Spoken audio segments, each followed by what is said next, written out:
Well, we're getting close to the end, and I've got a few words to say.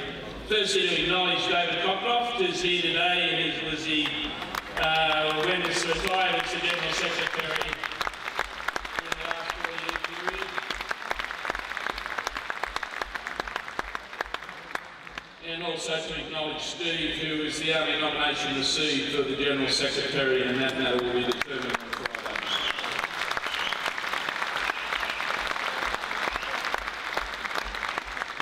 See, we were in Congress 4 years ago, and that was somewhat problematic. And you wouldn't believe it in the trade union from time to time, everybody doesn't see eye to eye. And we have quite robust debates, and sometimes they're about leadership. But you can see we have come back bigger and better and stronger than ever. David went with his full support and the Executive Board's full support for Stephen. We're on a position where we can lead from the front with the unity and the discipline, the great experience over 100 years of fighting from the front in the wharves and the docks and the transport industries. We come with great depth and great experience, great determination, great courage and great leadership. And mostly we come with workers that want to protect their interests. And not only do they want to protect their interests, they want to protect the interests of other transport workers and other workers all over the world.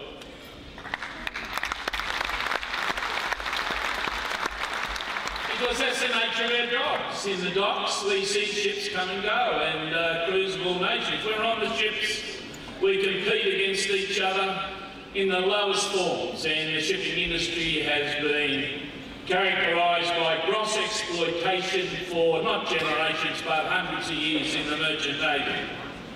So we've learned things, and that wisdom has been passed down the supply chain into intermodal, rail and road, to be able to build a fierce and loyal trade unionism, and all of you here came to celebrate that and to get on with that.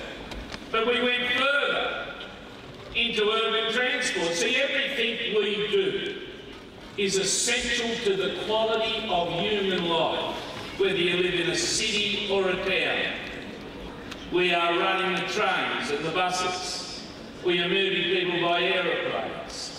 We are moving the great wealth of the world backwards and forwards between countries.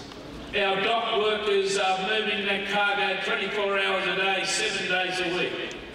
Inland navigation, moving through the thoroughfares of the Danube and others. We are everywhere. We are in the fishing industry, being able to secure nourishment and nurturing for the world's population.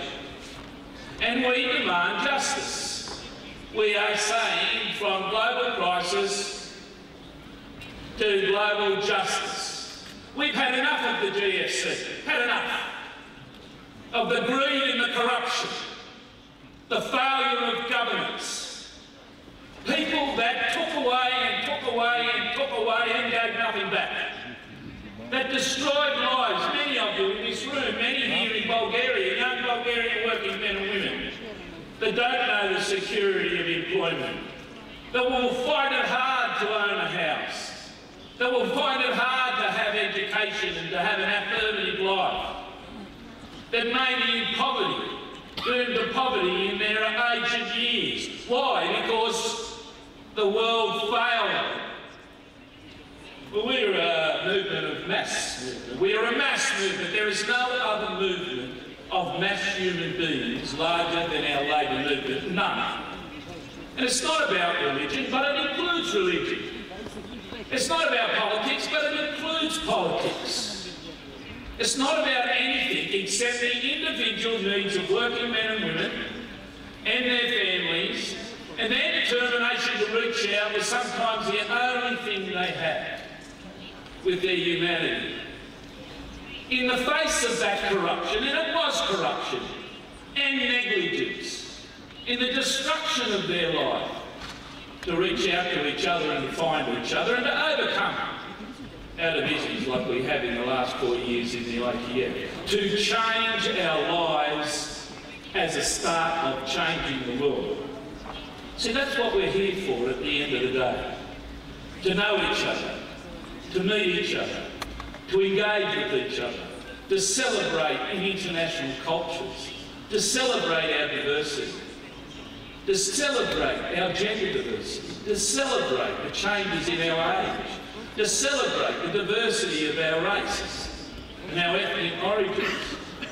Not what the neoconservative agenda is about, which is to exploit the division, to create divisions, to create racism and xenophobia, to drive a wedge in between the young and the old in denial, to drive the sexist agenda along and deny half the people in the world their just and equal rights as men.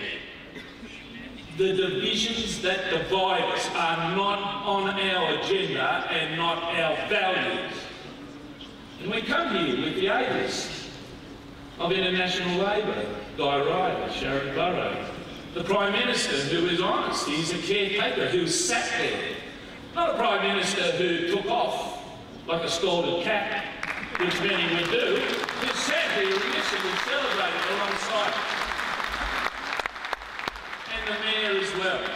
People that want to make a change and believe that the Labour movement is the vehicle for that change and are prepared to engage with us and form not only a new Labour movement and a new political movement. See, we've lost trust in our political institutions. That's why there's been four governments in Bulgaria. That's why there's a minority government in Australia. That's why across Europe that you need to have minorities to get together with majorities, because we've rejected the corruption and the negligence of the political process. And we're looking for something more. Why? Because basically we want to educate our children. We want to be housed. We want to live dignified and decent lives. We want to be nurtured in our illness. I was here last night and we are prepared to give to get that. And we've reached a point in wisdom. And it's not an ideological wisdom or a philosophical wisdom. It's a wisdom that has been born out of great struggle. It's a wisdom that's been born out of great inspiration, like today. A wisdom of determination and courage that is the fabric of our labour lives. That is the steel in our spine and the blood that goes through our hearts. A determination for fairness and justice that has to be fought for and has to be won. It is a bad world. A world that is being ever populated, up to 7 billion. And yet we know that the wealth created by 3.5 billion people is equal to the wealth controlled by 80 individuals. There is something fundamentally sour and wrong with the world that it is today. And the reason the neoconservative agenda is directed so squarely against us, sisters and brothers, is because they identify the threat that you are a mass movement of human beings. You are an opposition to their elitism and their willingness to have untrammeled wealth in their own hands. That we will work with good employers that are in the room today. They want to work with us, as Guy indicated. To be able to, we have to create wealth. Our labour needs to be productive, but we want a fair exchange. We demand a fair exchange. We will fight for a fair exchange.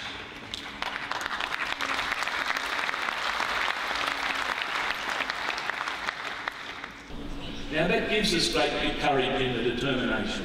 The wealth of the world belongs to us. Sharon and I talk all the time about workers' capital, our pension funds, the wages that we set aside for our retirement so that we can have dignity and decency, many of them. Independence, financial independence, is used against us by financial institutions to bust our unions, like Chevron. Many other instances that take our institutional investments and invest in unions that make money out of union busting. Now we've got a determination to do things about that. to work strategically and intelligently, to use our capacity, to find leadership, to reach out, to be a truly global financial force as well as a genuine industrial and political force. And again, that's what we're challenging ourselves for this week, to do that, to take that next step from crisis to justice. And when we see people murdered in Central and South America, in Honduras, we see people murdered in Cambodia. When I was here last time and I said to the candidate and their people that stood against me, well, don't feel bad about it.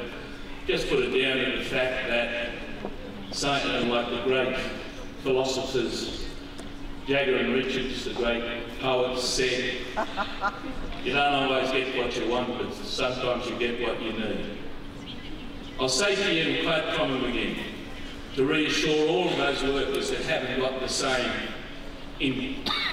opportunities, that are under the thumb, that are under the oppression, that are under the hammer of poverty, dislocation, violence against women, violence against children, child poverty, child work. I'll quote Crumlin again, if you need someone to bleed on us. We will get through this time, we will regenerate our labour movement, and we will secure the lives of those transport workers for generations to come. I declare the Congress open.